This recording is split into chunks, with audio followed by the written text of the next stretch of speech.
All right, yogis, today we're talking about how to strengthen your karandavasana. I think there's a few elements that kind of tie the primary series and the second series and kind of like, they all kind of tie together that equal karandavasana.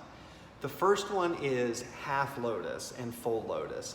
So from the very beginning when we start our practice, you need to make sure that your hips are open, you're not aggravating your knees, and you're getting as deep of a lotus as possible. And as your hips get open, the lotus position will become easier and there'll be less pressure in your knees. So that's number one. So if you can't get in a lotus, you're gonna struggle with karandavasana because karandavasana is an arm balance in lotus and you lower down to the back of your elbows. So if you can't do lotus, you're gonna be struggling with this big time. All right, so that's number one, deepen your lotus, open your hips, all right? The second thing is help your forearm balance with your headstand. So we always finish up our yoga practice with headstand. And so, figure out how to get your shoulder blades down your back, how to keep your neck long, maybe even figure out how to do headless headstand, which is very similar to Asana. And Asana is the very first step of karandavasana, okay? So you got lotus, you got headstand, really figure out how to keep your back strong, side body strong as you get into karandavasana. Because you'll be able, as you negotiate into full lotus on forearm balance, it will be very advantageous to you to make sure that your shoulders are strong and you're activating the right muscles. So work on your headstand, work on your lotus, all right? Those are two things.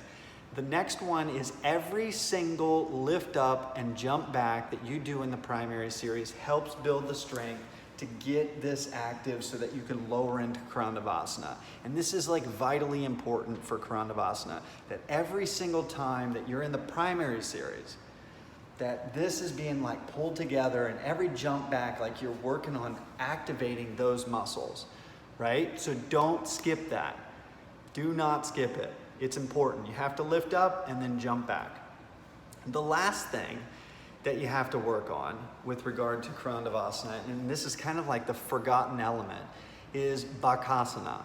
Bakasana, your arms need to be strong, your shoulders need to be strong, shoulder blades are down the back.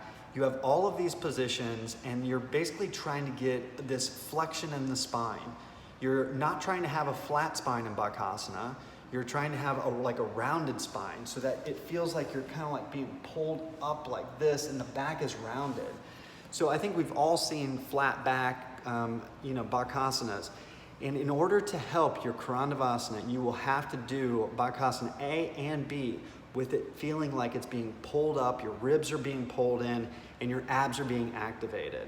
So you have so many elements to work on in the primary series and the second series in order to get into karandavasana. So do the work then, so when you get to karandavasana, it all works out, all right? Hopefully this helps. Clean it up, yogis.